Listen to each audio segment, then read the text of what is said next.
যোৱা কালি কংগ্ৰেছ দলে এটা বিতৰ্ক কৰিব চেষ্টা কৰিছিল যে মুখ্যমন্ত্ৰীৰ ৰাজনৈতিক ভ্ৰমণৰ নিৰাপত্তাৰ খৰচো এতিয়া অসমৰ ৰাইজে বহন কৰিব লাগিব। মই কংগ্ৰেছ দলক এটা প্ৰশ্ন সুধিব খোজো। মই যেতিয়া ঝাৰখণ্ড যাওঁ, বিহাৰ যাওঁ, ইউপি যাওঁ, মোৰ সকলো খৰচ কোনে বহন কৰে? ভাৰতীয় জনতা পাৰ্টিয়ে বহন কৰে। কিন্তু নিৰাপত্তা দিয়াটো এখন চৰকাৰৰ দায়িত্ব। মুখ্যমন্ত্ৰীয়ে হওক বা আন বিৰোধী ৰাজনৈতিক দলকে হওক, নিৰাপত্তাৰ খৰচ কোনে কৰিব, কাৰ ভাগ্যত এই খৰচ যায়, কেনেকৈনো তাৰ খৰচ হ'ব, এই কথাবিলাকত আমি মাতো নামাতো। কাৰণ মোকতো নিৰাপত্তাৰ প্ৰয়োজন নাই, মানুহৰ মৰমত মই থাকো। চৰকাৰে ভাবে মোক নিৰাপত্তাৰ প্ৰয়োজন আছে, চৰকাৰে দিব। নিৰাপত্তা লৈ মইতো একো কৰিব নোৱাৰো, মোক কিয় নিৰাপত্তা লাগে? মইতো অকলেই থাকিব পাৰো। আৰু মুখ্যমন্ত্ৰীৰ আসনখন সদায়তো মোৰ লগত নাথাকে, সদায়তো ইমান সিকিউৰিটিও মোৰ লগত নাথাকে।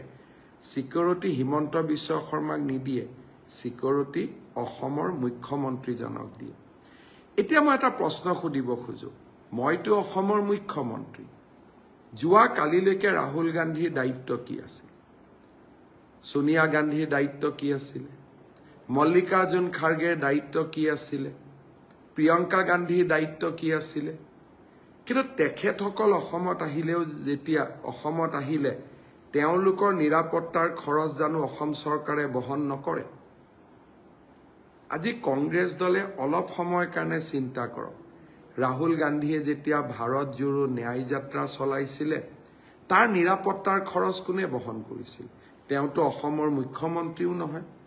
অসমৰ মুখ্যমন্ত্ৰীক নিৰাপত্তা দিয়াৰ দায়িত্ব অসম চৰকাৰে ল'ব। কিন্তু ৰাহুল গান্ধীক নিৰাপত্তা দিয়াৰ খৰচ অসমৰ ৰাইজে কিয় বহন কৰিব? কিন্তু আমি বহন কৰিব লাগিব, কাৰণ সেয়া ৰাষ্ট্ৰৰ দায়িত্ব। ৰাহুল গান্ধীয়ে যেতিয়া গোটেই ভাৰততে ভাৰত জোড়ো ন্যায় যাত্ৰা কৰিছিল, ভাৰতৰ সেই চৰকাৰসমূহেতো ৰাহুল গান্ধীক নিৰাপত্তা প্ৰদান কৰিছিল। ক'ব গ'লে সমগ্ৰ ভাৰততে তেওঁ ন্যায় যাত্ৰা কৰিছিলে। কংগ্ৰেছ দলে ভাবি চাব লাগে যে যদি মুখ্যমন্ত্ৰী নিৰাপত্তাৰ খৰচ চৰকাৰে দিব নোৱাৰে, তেতিয়াহ'লে ৰাহুল গান্ধীৰ নিৰাপত্তাৰ খৰচো চৰকাৰে দিব নোৱাৰে। তাৰমানে অহাবাৰ ৰাহুল গান্ধী অসমত আহিলে তেখেতৰ নিৰাপত্তাৰ ক্ষেত্ৰত ব্যয় হোৱা খৰচৰ হিচাপটো আমি কি ৰাজীৱ ভৱনলৈ পঠাই দিম নেকি? ৰাজনীতি ইমান তলত গৈ নহয়। মই কংগ্ৰেছ দলক বিনম্ৰতাৰে অনুৰোধ কৰিম, অসমৰ বিধানসভাৰ নিৰ্বাচন 2026লৈকে আছে। বহু কাম আমি কৰিবলৈ বাকী আছে। ৰাইজে সিদ্ধান্ত ল'ব সময়ত। 2 বছৰ আগৰ পৰা ইমান চিন্তা কৰি ৰাতি টোপনি নোহোৱা কৰাৰ কোনো কাৰণ থাকিব নোৱাৰে।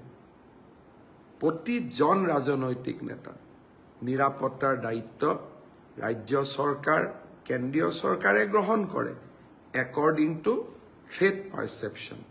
মই আশা কৰো যে নিৰাপত্তা আদি বিষয়ক লৈ কংগ্ৰেছ দলে যাতে ৰাজনীতি নকৰে।